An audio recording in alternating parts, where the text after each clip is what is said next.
Imagine walking through a concrete corridor beneath a destroyed nuclear reactor. The walls are cracked. The air is thick with dust that hasn't settled in decades. Your Geiger counter is clicking steadily, but with every step forward, the clicks get faster. Then they stop being individual clicks and merge into a single continuous scream. You look down the hallway and see it. A dark, wrinkled mass bulging from the floor like something alive that was frozen mid-movement. It looks almost organic, like the foot of an enormous animal pressed into the concrete. It weighs over 2 tons. It is warm to the touch, and if you are standing this close to it, you are already dead. This is the elephant's foot, the most dangerous object ever created by human hands. A mass of radioactive material so lethal that 5 minutes in its presence guarantees death. And it has been sitting in the basement of Chernobyl's Reactor 4 for almost 40 years, slowly crumbling into dust that could poison the surrounding region for centuries. To understand what the elephant's foot is, you need to understand what created it. On April 26, 1986, at 1:23 in the morning, a safety test at the Chernobyl nuclear power plant went catastrophically wrong. Reactor 4 experienced an uncontrolled chain reaction. The power output surged to roughly 100 times the reactor's design capacity in a matter of seconds. 2 explosions ripped through the building. The first was a steam explosion so violent it blew the 1,000-ton concrete lid off the reactor and launched it into the air. The second, possibly caused by hydrogen ignition, tore the reactor apart entirely. A fireball shot into the night sky. Chunks of radioactive graphite and nuclear fuel scattered across the roof and surrounding grounds. The core was exposed to the open air, burning at over 2,000 degrees Celsius. The first firefighters arrived within minutes. They had no idea they were walking into lethal radiation fields. Some of them received fatal doses before they even understood what had happened. But the explosion was only the beginning. What happened beneath the reactor in the days that followed was far worse. The nuclear fuel inside Reactor 4 didn't just burn. It melted. The uranium fuel rods, the zirconium cladding, the steel structures, the sand and concrete, everything liquefied into a molten mass reaching temperatures above 2,600 degrees Celsius. This substance has a name, corium. It only forms during a nuclear meltdown, and it has only existed 5 times in human history. Chernobyl's corium was the most catastrophic of them all. Over the course of a week, this radioactive lava burned downward through the reactor floor, melting through 2 meters of reinforced concrete. It flowed horizontally through maintenance corridors, dripped through cable channels, and pooled in the basement levels below. It moved like lava from a volcano, except this volcano was man-made, and its lava would remain lethal for thousands of years. When it finally cooled and hardened, it left behind several distinct formations. The largest of them settled in a steam distribution corridor on the 3rd floor below the reactor.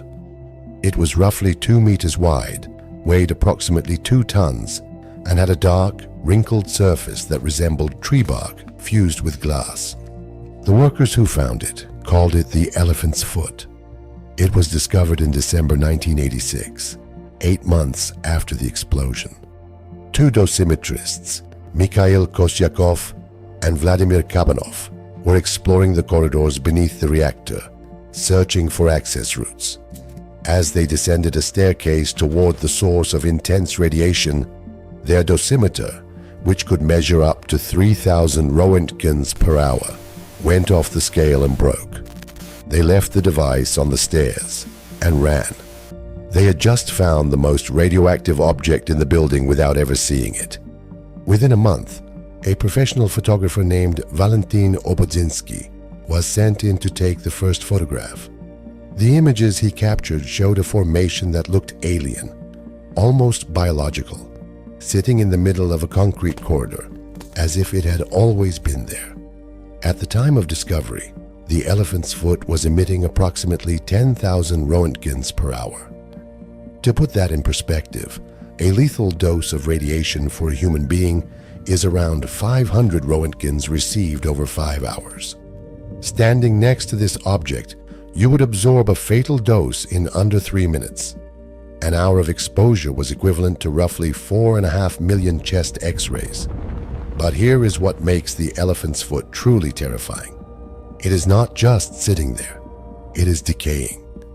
Over the decades, the corium has been slowly breaking apart. The surface that once looked like smooth, dark glass has cracked and crumbled. Pieces have flaked off.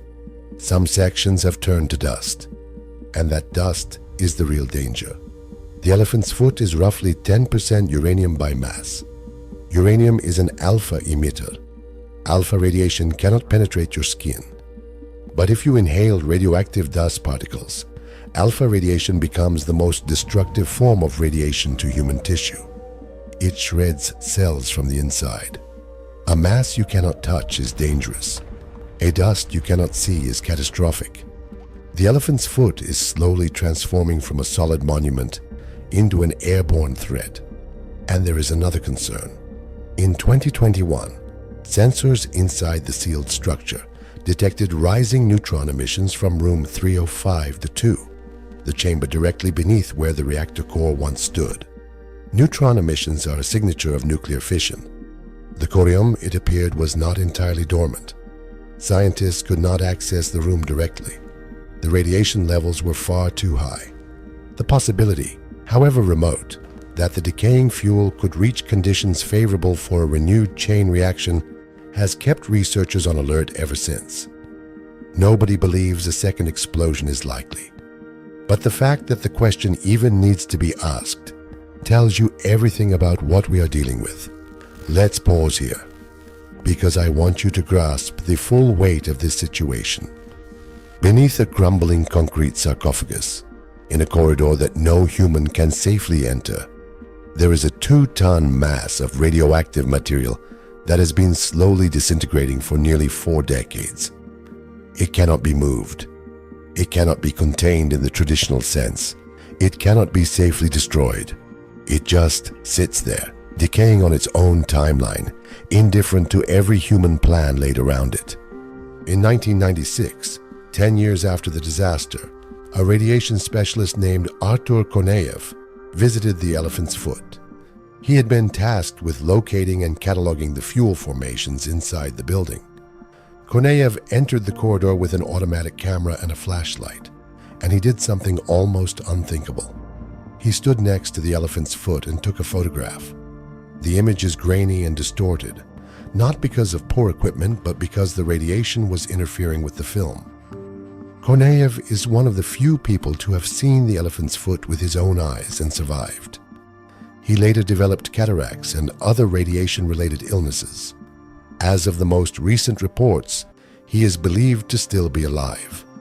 The original sarcophagus built around Reactor 4 was completed in just 206 days after the disaster. It was never meant to be permanent.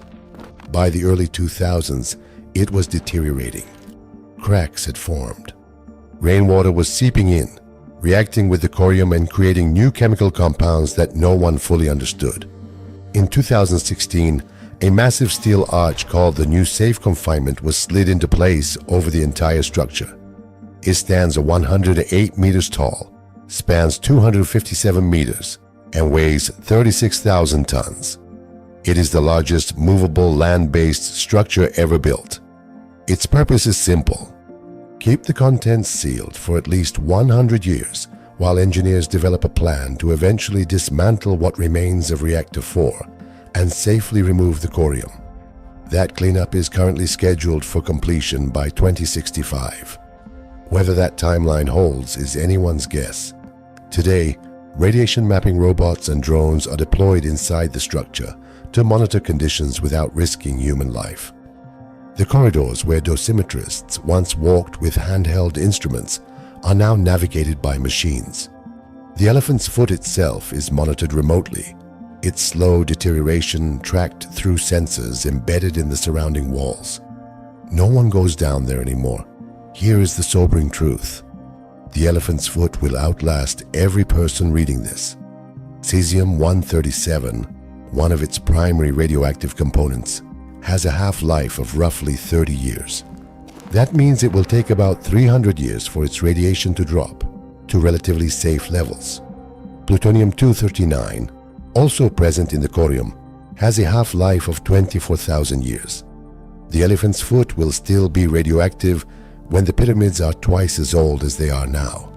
It was created in a single night of human error, and it will persist for longer than most civilizations have existed. It does not care about the steel arch above it. It does not care about the robots mapping its surface. It sits in the dark, in a corridor no one can enter, slowly turning itself into poison dust, on a timeline that dwarfs everything humanity has ever built. The elephant's foot is not just a relic of a disaster. It is a reminder that some mistakes cannot be undone, only outlived. Thanks for watching, and I'll see you in the next one.